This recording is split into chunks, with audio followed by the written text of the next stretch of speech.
你给我安排的经纪人是扑克脸？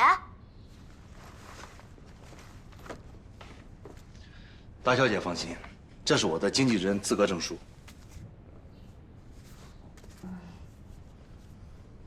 你打算让扑克脸整天跟着我？这是你外公的意思。岳特助对你比较了解，也有分寸，由他做你的经纪人，帮你接工作，我们都会比较放心。另外，公司还会专门为你配备服装师、造型师、生活助理、跟拍师。打住！如果把娱乐圈比作成一个游戏的话，你是准备给我一个40级小号换上90级大号的顶级装备？当然，你相当于消费排在全服前5的人民币玩家，顶级装备是标配。老板，你真的对我太好了，无以为报，送上香吻1枚。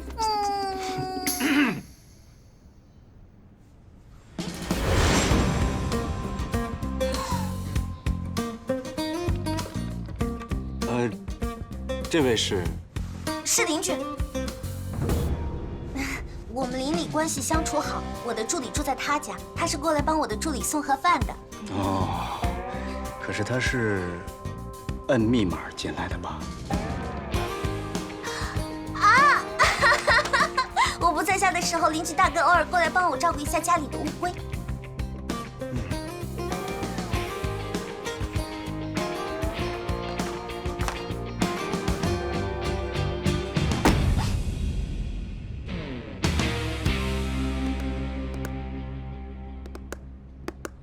这是你的新老板？是，不是？新男友？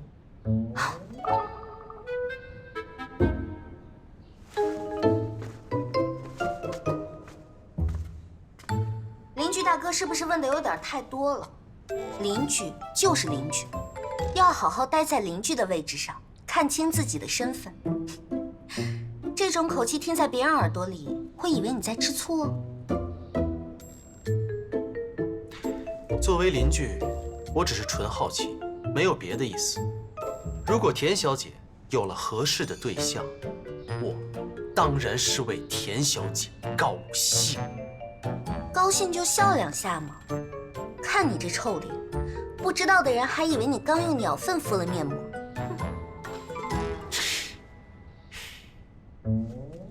祝你们爱情甜蜜。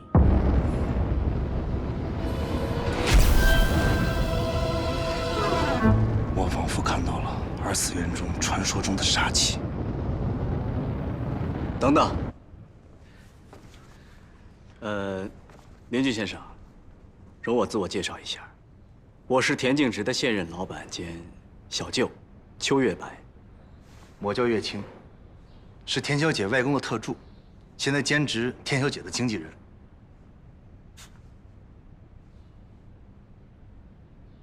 小舅，必姓邱。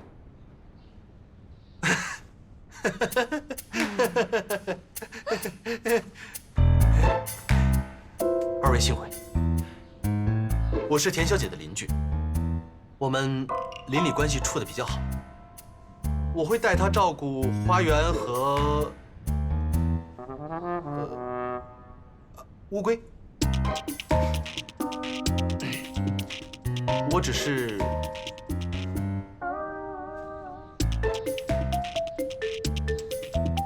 来送早饭的。那你们俩，我回去了。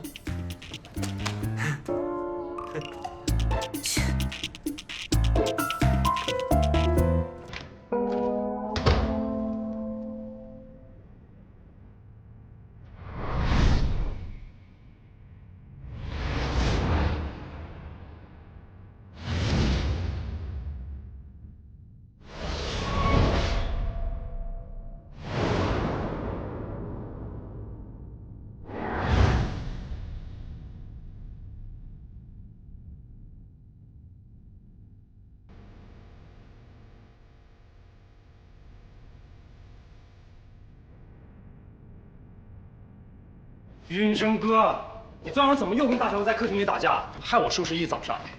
谁让他往我的果汁里面倒辣椒精的？还不是因为你说自己喜欢田小姐的辣。这是事实吗？事实是，你打不过大小哥。你懂什么？约架是尊严问题，输赢不重要。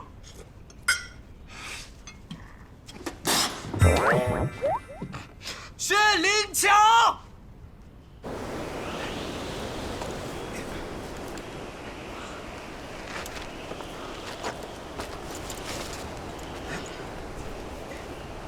哎，真是挺有难度的。这次咱还来，我让助理找了半个月，才发现这么个好地方。下次我们可以多叫点人过来。好，Go Go Go！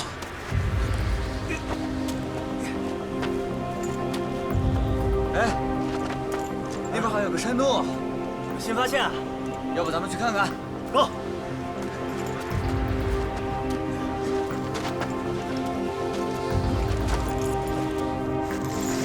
来。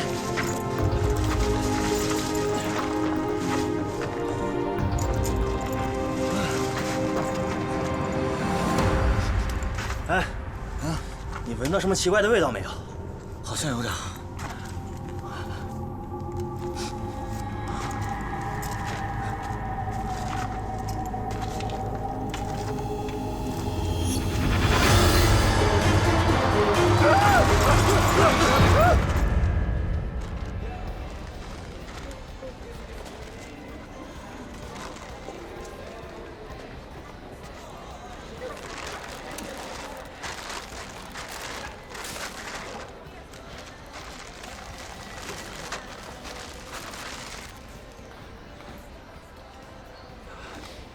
添加剂太多，容易造成肠道功能紊乱。你是来陪我买东西的，还是来给我上养生课的？我觉得如果你开朋友圈的话，风格估计和老田差不多。父亲大人和母亲大人身体还好吗？嗯，现在是不错。以后嘛，估计要看他们什么时候知道你住在我家对面了。我会小心的。你现在可是一点都不小心，就差敲锣打鼓放鞭炮了。你需要吃点健康的。现在的人为什么要制造这么多的膨化食品呢？不要转移话题。吃醋呢，我是可以理解的。毕竟云珍比你年轻，嘴巴又甜，很讨人喜欢。很讨人喜欢。你看，你看，又来了，满脸就写着4个字：旧情难忘。你是老同志了，要学会克制。云珍比你小那么多呢，又不懂事，你要让着她吗？这些膨化食品呢，都是我直播工作的必需品，回头我要让冯洞洞拿去公司报销的。你有那么缺钱吗？需要接这种出卖隐私的工作？你还真是个明朝老古董，这种变现的隐私根本都不算隐私，有镜头对着的那都叫做演戏。我研究了一下女明星直播的套路，发现第一要素就是吃。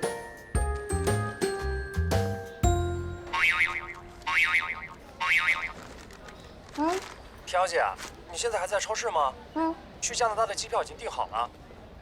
旅行用品你可不可以顺便买回来呀？田小姐，田小姐，我们俩到底谁是助理啊？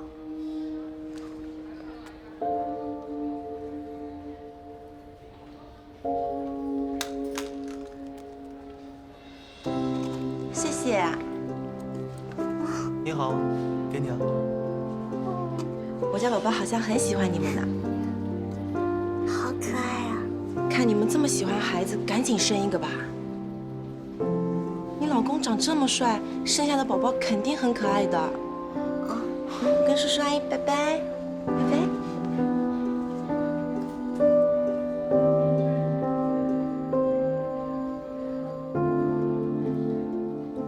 可是我没有老公啊。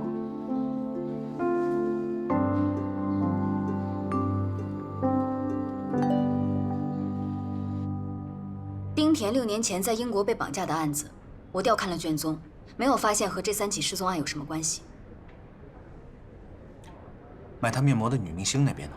口风都很紧，有的承认买过，有的干脆助理背锅，而且都说用完了。大概是不想跟刑事案件有联系，影响自己的形象。小严哥，小严哥，有新情况。刚刚河西分局打来电话，说接到市民举报，发现2具尸体。根据医务判断，很有可能是我们要找的人。做 DNA 鉴定了吗？我已经安排人送样本过去了。尸体在哪儿发现的？一个隐蔽的山洞。走，去现场。走。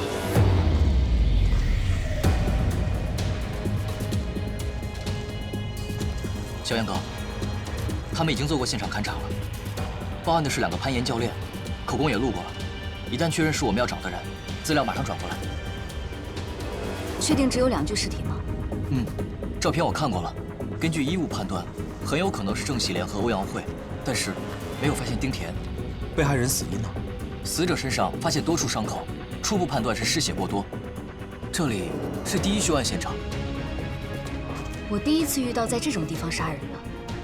如果不是攀岩的人碰巧看到，估计很难被发现。我们要进到这里，都需要专业人士帮忙。谁有能力将2个大活人带到这里杀害？常人应该是很难做到的。或许有我们没有发现的神秘入口，或者机关。原来你不只看言情小说，还看盗墓小说。多看书总是没错的嘛。你说呢，小严哥？小严哥，确认了，就是他们俩。我们再搜查一遍，看有没有遗漏。好，是。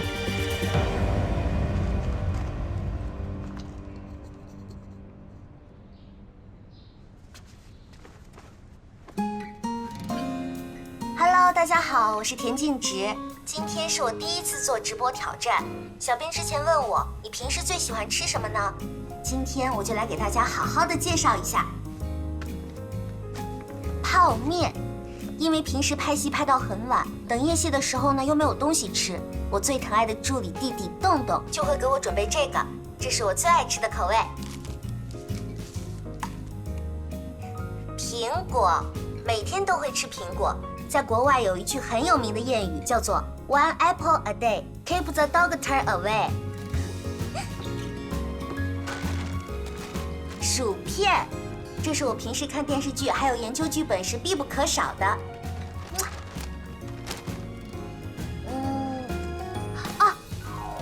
这2样我3天不吃就会死。好了，就介绍到这里了。接下来大家可以向我提出问题，我会边吃边回答大家的问题的。这泡面、薯片，就是他平常吃的。邱老，大小姐平时很少吃的。我在娱乐公司旗下的女艺人中做过调查，泡面、薯片以及一些高糖分的水果，为了体重，她们都很少吃。但是这些平民化的食物能够拉近偶像和粉丝之间的距离，很有亲切感。哦，那也太寒酸了。哎，还会有直播吗？反应好的话，应该会的。给他准备最好的宴席啊！好的，邱老，你看闽菜怎么样？首席菜是佛跳墙，很滋补的。好，就佛跳墙。装什么呀？平时根本就不会吃这些高热量的呀，真虚伪呀！我老婆吃相最可爱，好说。老婆我爱你。老婆，看到我，看到我。宅男真是人傻气了。茶几上所有东西加起来热量大约有7000大卡，少吃点会胖。垃圾食品我超喜欢的，因为添加剂多，味道就好。健康食品我也挺喜欢的，我不怎么挑食的。我都一手豪华游艇，20分钟后它就会妙论去抠喉。抠喉？为什么要抠喉？好不容易把东西吃进去，为什么要吐出来？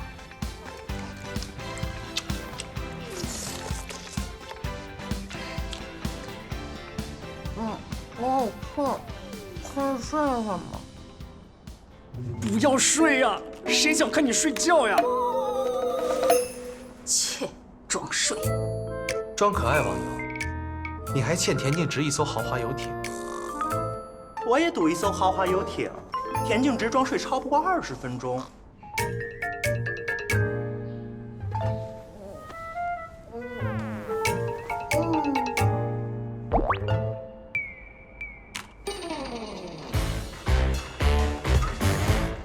WiFi 怎么断了 ？WiFi 呢 ？WiFi 怎么断了？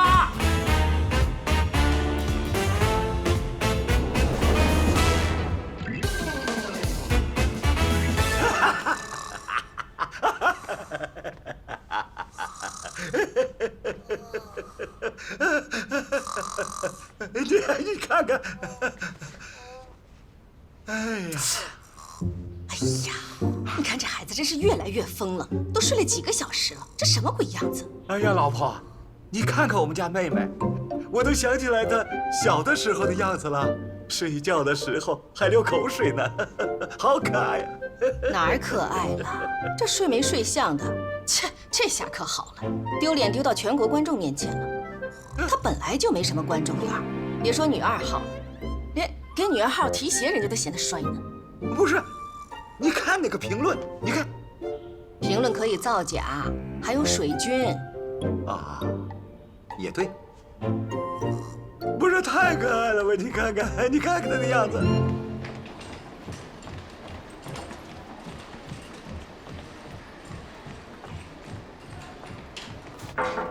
进。总裁，好消息，田径直空降微博热搜，在线观看人数已经超过了500万人。现在因为上了微博热搜，人数还在持续增长。现在还在直播吗？在的。哪个平台？菠萝街。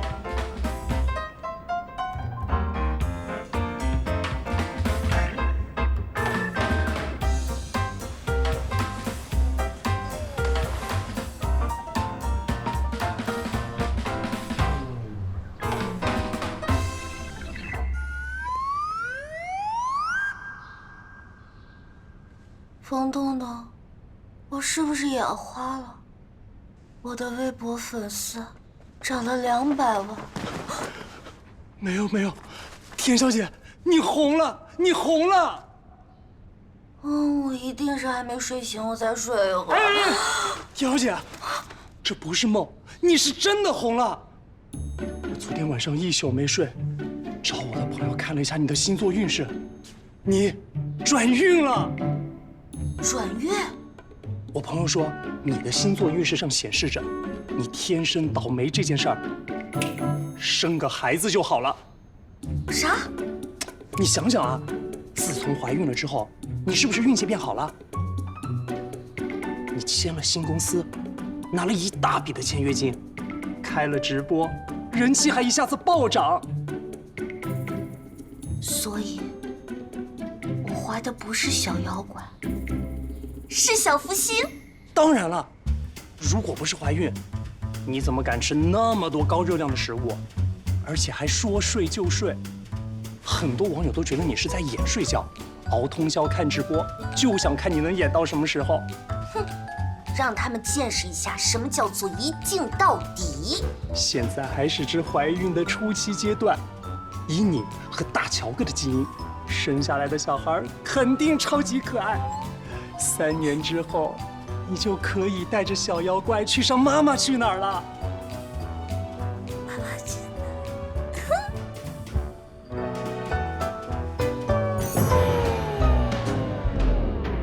冯助理啊，你知道我们去加拿大是干什么的吗？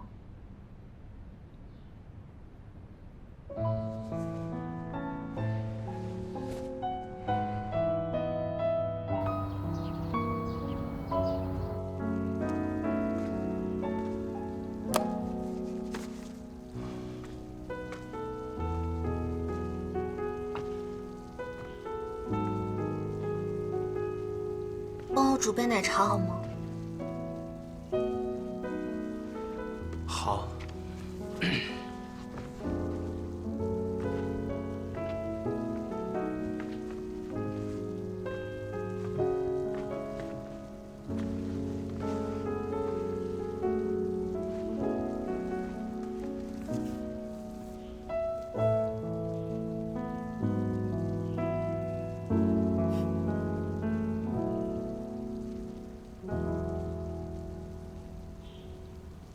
脸色那么差，是工作太累了吗？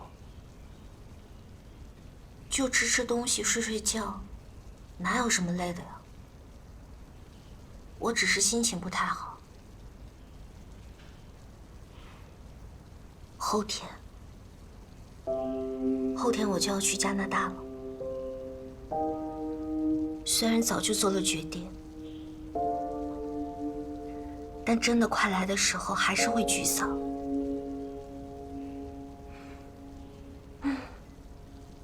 别人怀孕了，都欢欢喜喜翘首以盼，而我却要亲手结束掉这一切。这种感觉真的一点都不好。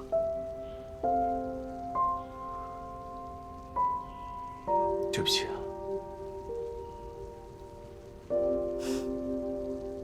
又不是你的错。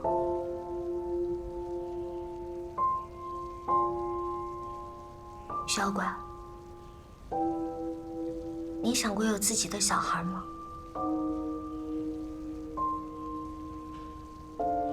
男孩还是女孩？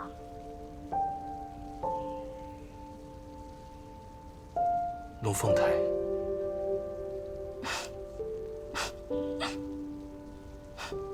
你笑什么？龙凤胎挺好的，前面抱一个，后面背一个，像块三明治。你呢？男孩还是女孩？我也龙凤胎吧。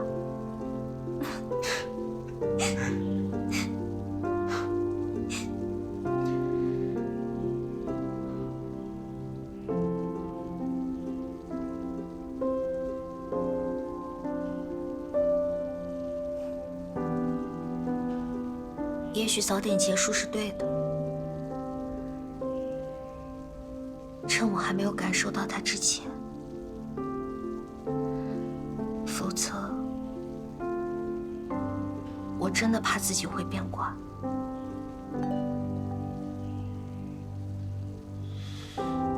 放心，加拿大那边的医院我都已经确认过了，技术和环境都很好。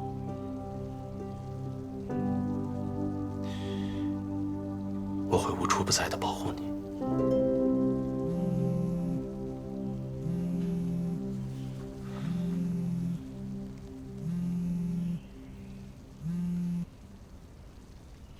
喂。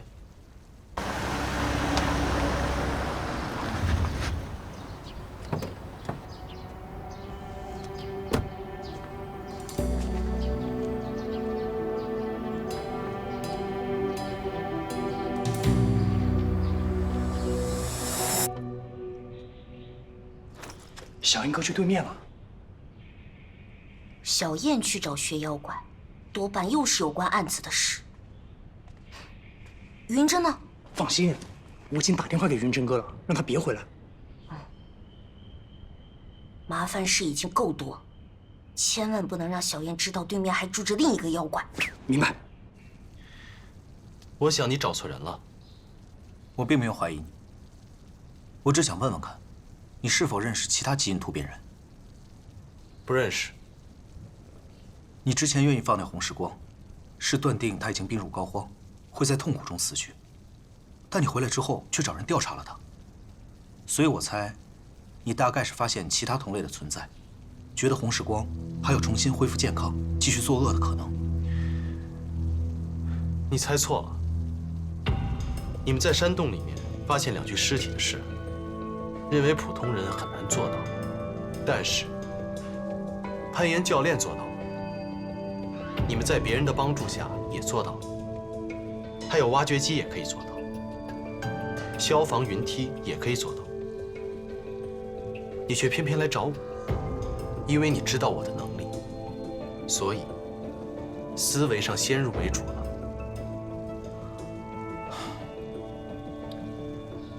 我知道这很唐突，但哪怕只有一线希望，我也想尽快找到凶手。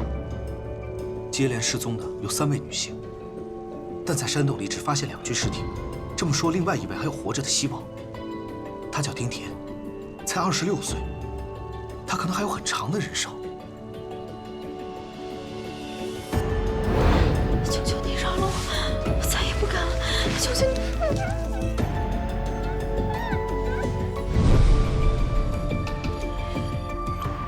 对不起，我帮不了你。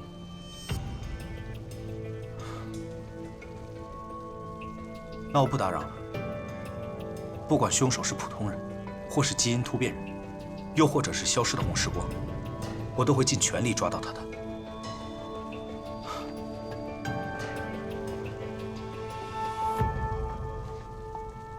还有一件事，我看了小池的直播回放，他的嗜睡症好像并没有什么改善。你之前说过，遇到麻烦解决就可以了，希望你能尽全力做到。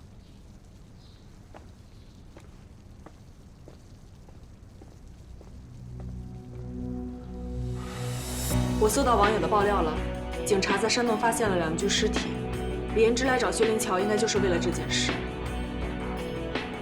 好，我等你通知。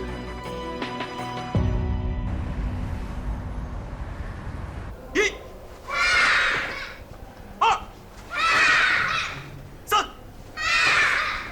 4，来，起来。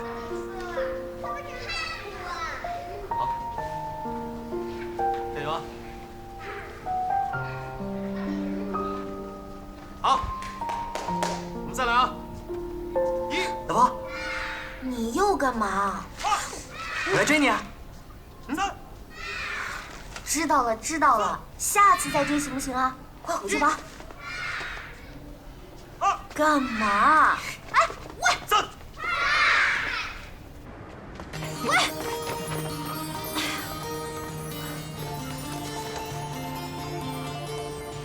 那不转而又闪的相遇，那不可思议的爱情，时间苦辣酸甜快乐情绪，像恋爱练习题，不小心爱上你，继续。你不要动不动就逼懂我，想逼我爱上你啊！我有没有警告过你，不要打田径直的主意？你这人怎么跟狗一样，自己不吃还护食？他要跟谁在一起是他的自由，你属大马路的呀，管得这么宽。跟你在一起的话，那就自由过头了。喂，我可是公众人物，你们俩是想进警察局，还是想跟我闹绯闻啊？老婆，我想跟你传绯闻。再听到这个称呼，拔掉你的舌头！来呀，舌吻啊！不许调戏他！你干嘛打我？你还喜欢他？我为什么要喜欢他？快死心吧你！现在，立刻，正式的拒绝他！我为什么要拒绝他？你不可以和云珍在一起，他跟你不合适。我说邻居大哥，你讲讲道理哦，哪有人插手前女友交友的？我，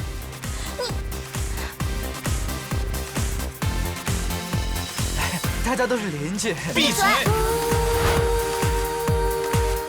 转而又闪的相遇。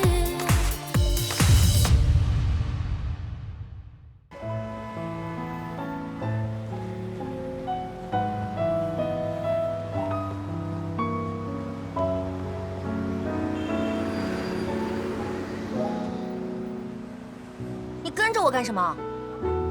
你来找我干什么？谁说我来找你啊？我来看馆长不行啊？行。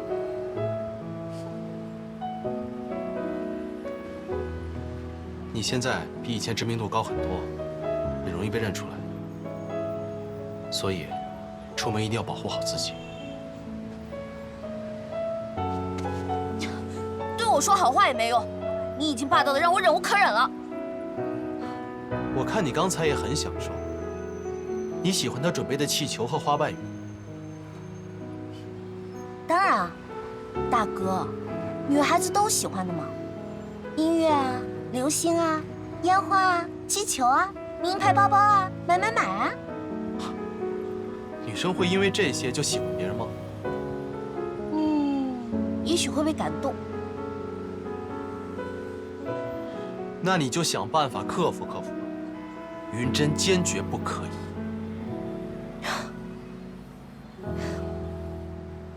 第一，我不会喜欢一个有后宫佳丽3000的妖怪。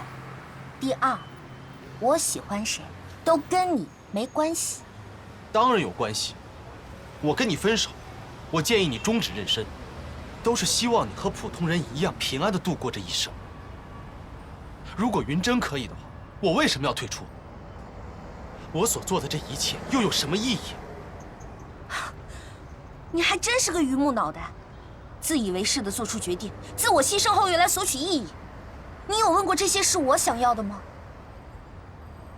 如果不是的话，你凭什么要求我来给你意义？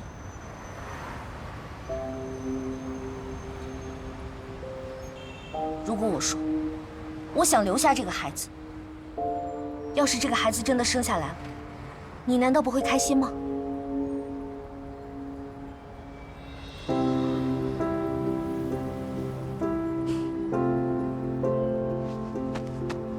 老同志啊，该克制的时候克制，不该克制的时候也别那么虚伪。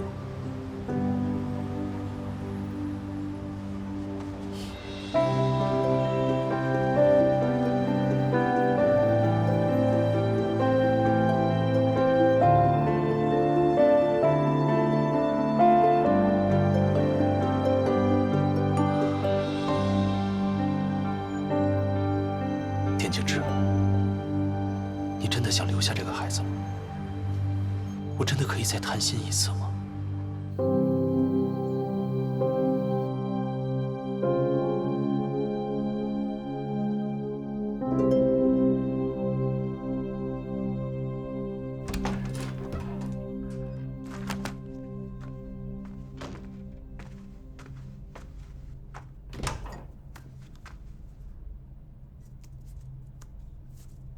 你应该不会往苹果里面塞绣花针吧？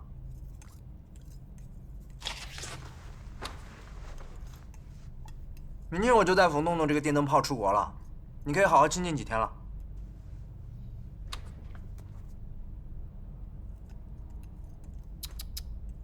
这世上的事啊，真是讽刺。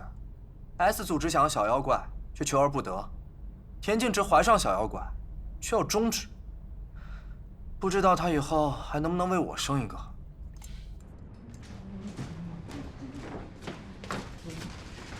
飘姐，要不要带几件毛衣啊？听说加拿大冷得很早。不用。原本打算一个箱子带衣服，一个箱子带吃的，现在看起来还是不够用。我们2个人啊，大概需要4个箱子才行啊。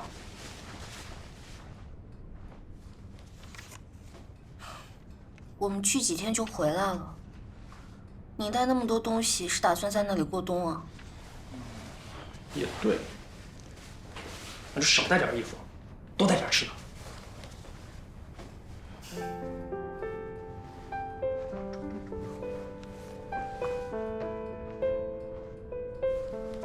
也不知道别人怀孕是个什么样，除了吃吃睡睡。我怎么就一点感觉都没有呢？除了吃吃睡睡，还有什么感觉啊？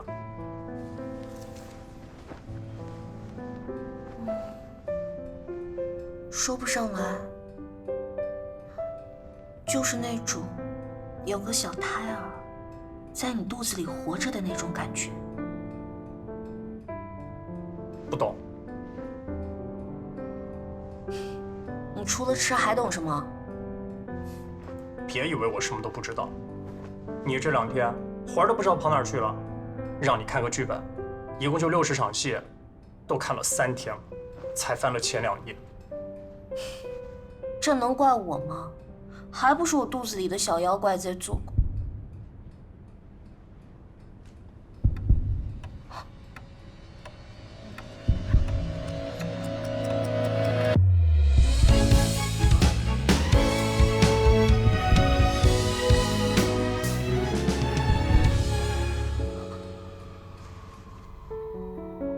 件事一直很好奇，你每天喝那么多果汁，会不会脑子里都水啊？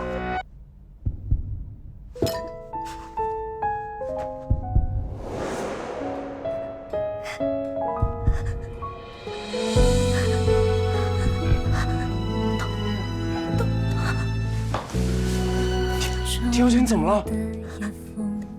你哪儿不舒服吗？你到底怎么了？田小姐，你怎么了？有些事已经不可能从熟悉到陌生，只不过是一种过程。眼角微湿的泪痕，表情藏不住心疼，寂寞冰吞，下手毫无分寸。一个人，静的只剩下心跳声，那稀薄的温存，就别再过问。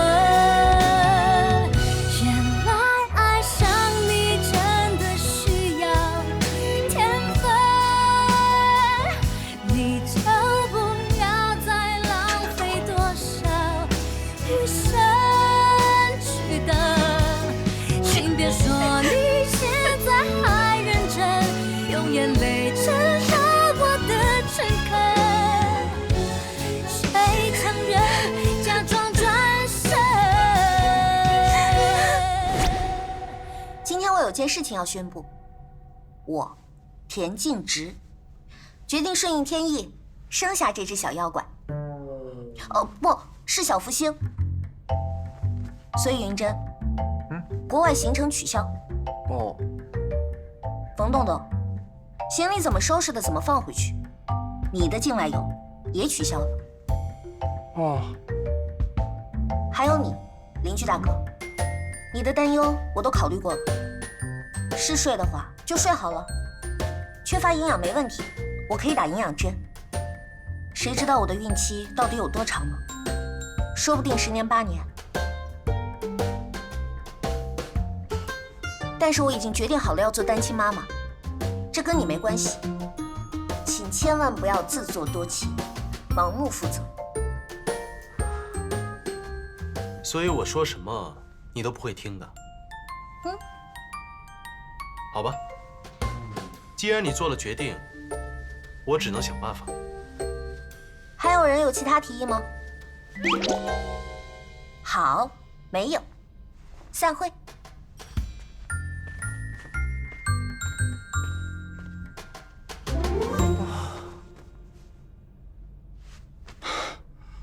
要完，要完，要完！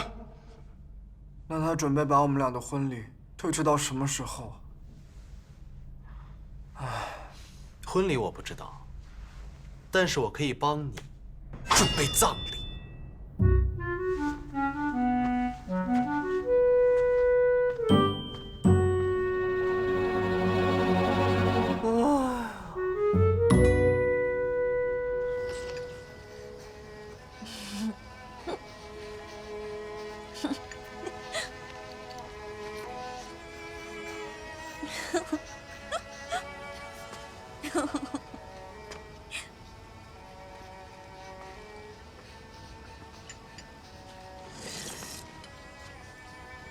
我们谈谈。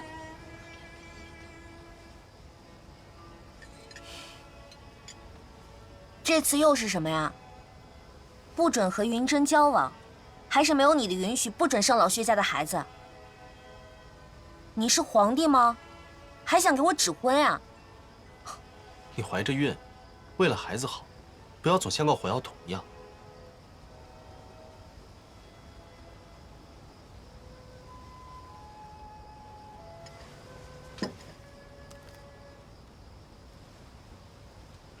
反正你又不想要这个孩子，你还关心他干嘛？我不是不想要他，我只是希望你能够平安。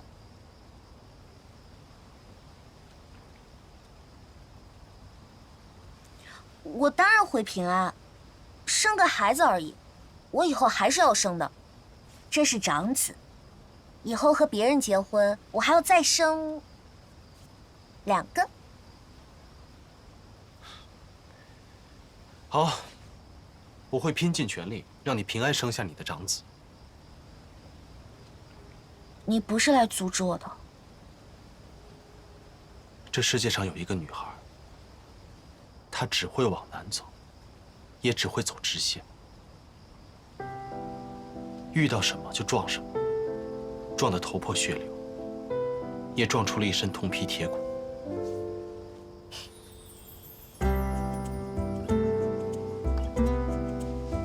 这个女孩听起来很棒呀。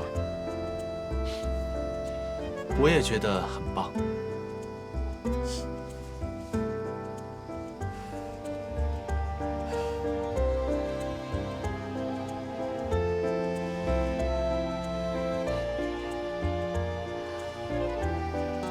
要不要一起看小婴儿的纪录片？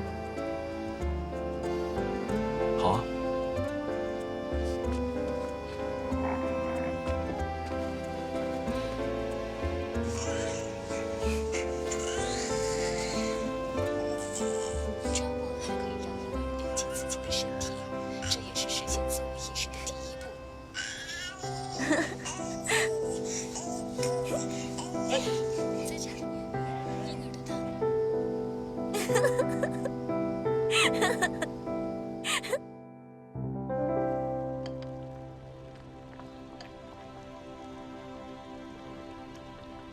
房东大哥，房东大哥，大事件！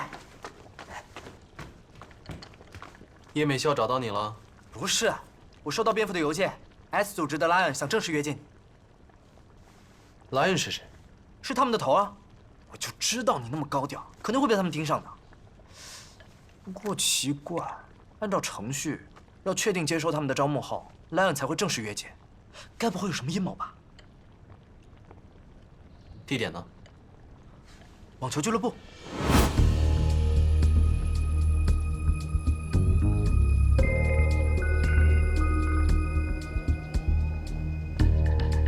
你好，请问是薛先生吗？对，我找人。啊，这边请。好。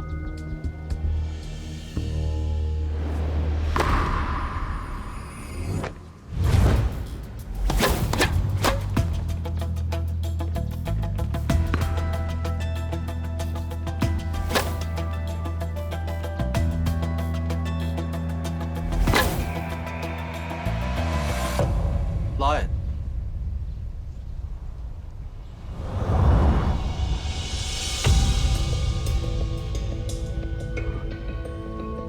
邱先生，意外吗？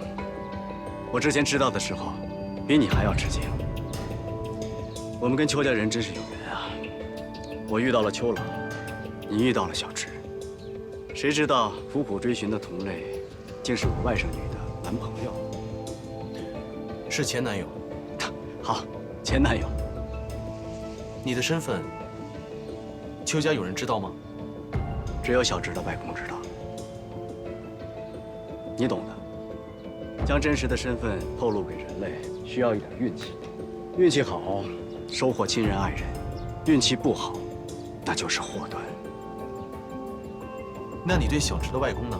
救命之恩，如同再造父母，他永远都是我的父亲。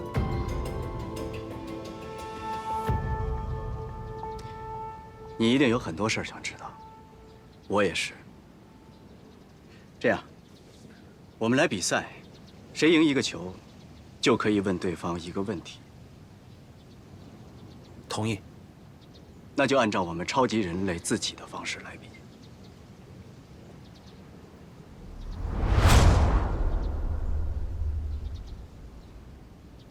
绝对安全。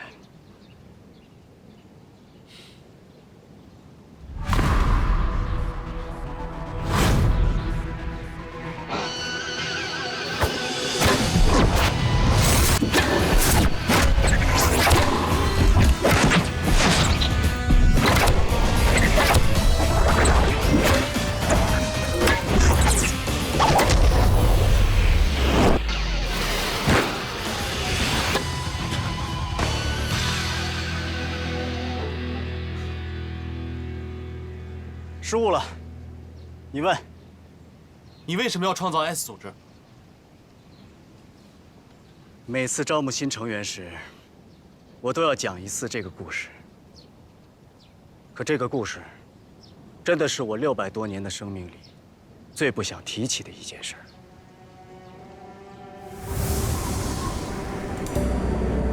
1983年，我作为志愿者进入雪山实验基地，在那里度过了生命里最漫长的3年。49年解放后，我走南北做粮食生意。1960年大饥荒，我结识了孙玉，他倾尽所有给自己医学院的学生买米吃，我们成为彼此欣赏的朋友。因为他，我才决定献身于人类基因密码的迫切实验。虽然那个过程并不美好。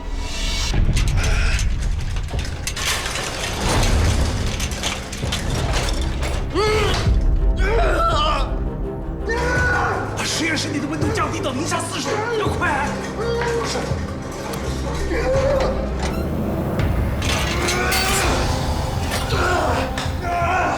加大风量，最大风量。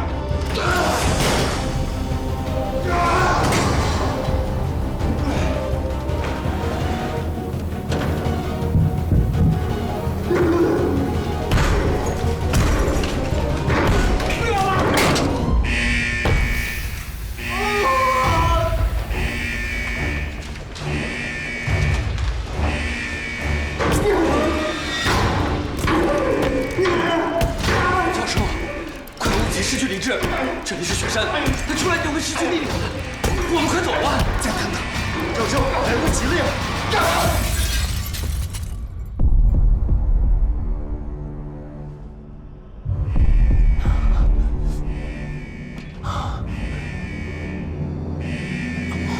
快通知其他人，没事了。好事。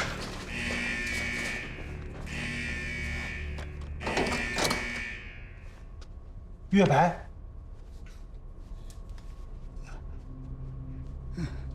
你现在觉得身体怎么样？零下30度以下，药方没不起作用，没法愈合。辛苦你了，你为人类的发展做出了重要的贡献。老孙，我想问你一个问题。你问。我是志愿者，5年时间。就算无法破解我长生的秘密，也放我自由，这话还算不算数？你为什么突然想起来问这个问题？我知道，他们私下里都叫我怪物，从今往后，他们就更怕我了。你是怪物吗？我是人。对，你是人，可你是特别的人。你能自愈，行动速度快，力大无穷，借力可以跳10几米高，而我们都是普通人。普通人在绝对的权力和力量面前都会恐惧。冷气都出来了，我去把它关了，这样你好舒服一点。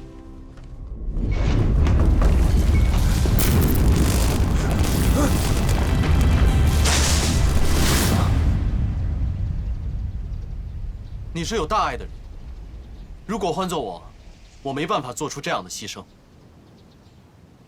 什么大爱？不过是愚蠢。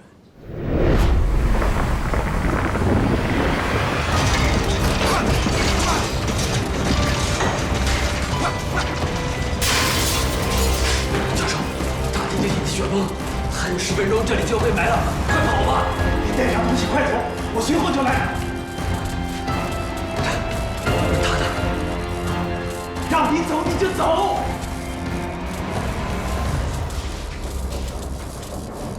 孙教授，你把冷气关掉，我一会儿就好。你们要扔下我。对不起。李月白，我们不能带你走。我是志愿者，我为人类医学做出了牺牲和贡献。我在这儿3年了，236次试验。何况我们还是朋友，你不能这样对我。我也不想这么对你，可是我不能带你离开这里，离开雪山，回到城市里。没有这么严酷的低温条件，我们人类将毫无还手之力。我都做到这个程度了，为什么还不相信我？你的生命是永恒的，可是人的想法是随时都会变的。你就是一颗定时炸弹，谁也不能保证在什么时候被什么人拉响，即使你自己也不能。李月白，就当这是你最后在为人类做一次牺牲。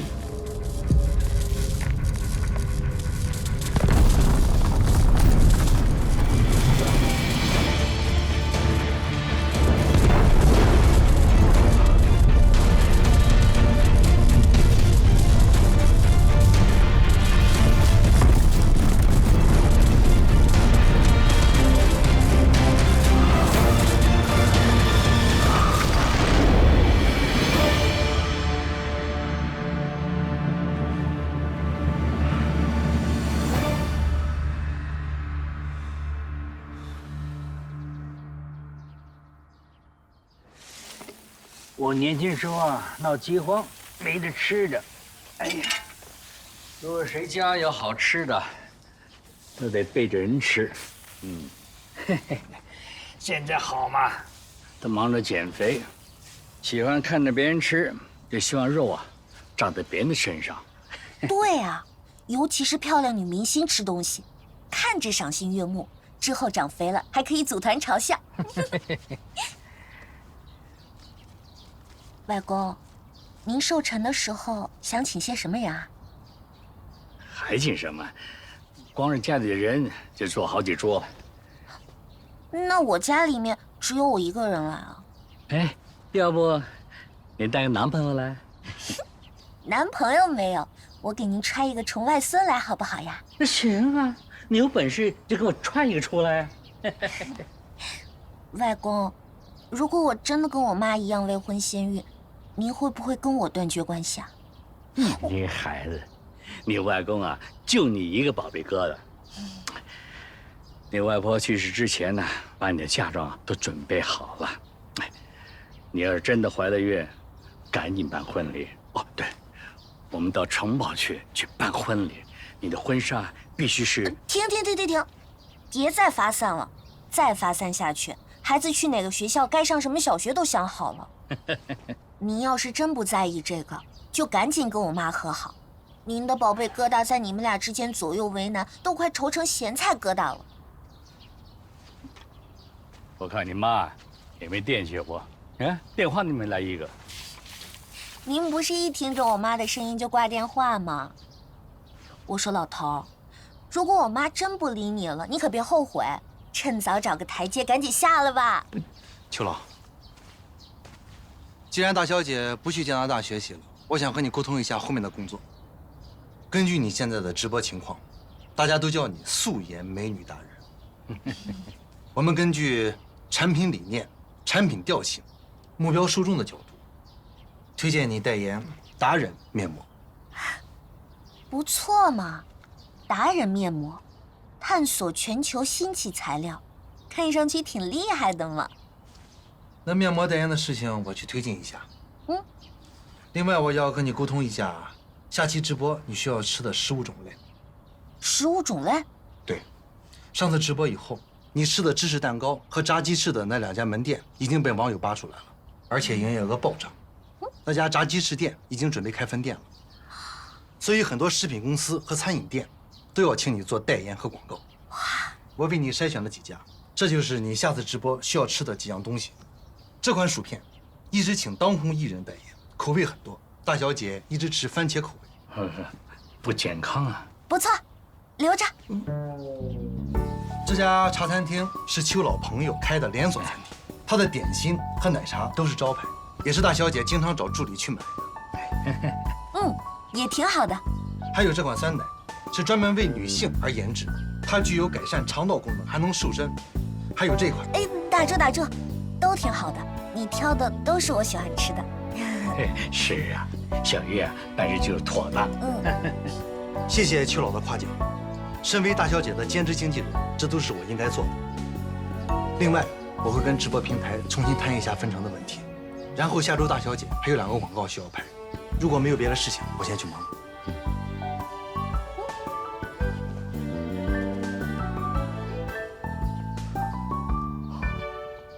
扑克脸这么厉害，该不会也是妖怪吧？你说什么？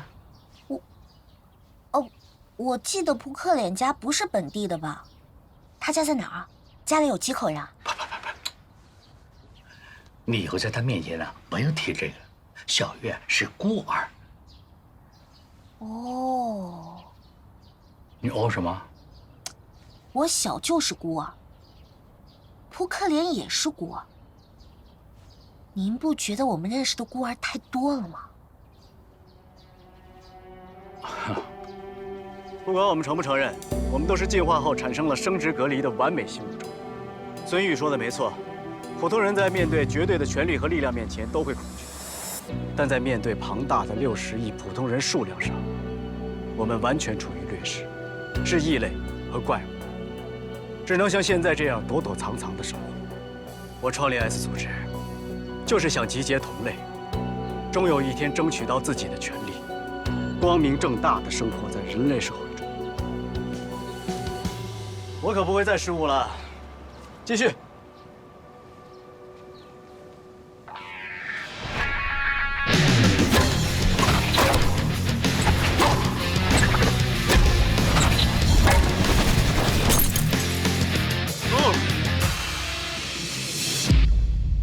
组织成员一般要履行什么义务？我们的组织成员遍布世界各地的各个领域，有些身居要职，有些是隐秘富豪，也有过着平凡短暂生活的人。除了专门为寻找同类和保护族群而奔走的成员外，大家只要在各自擅长的领域正常的生活，提供力所能及的帮助就可以了。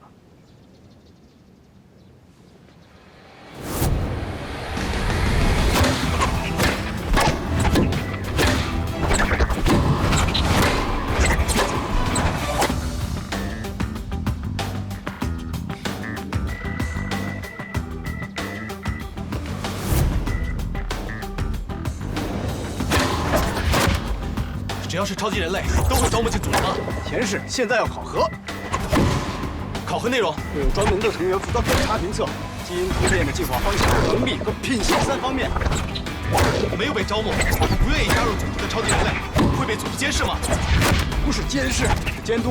如果发现危害到组织或者族群的行为，会先予以警告。如果警告无效呢？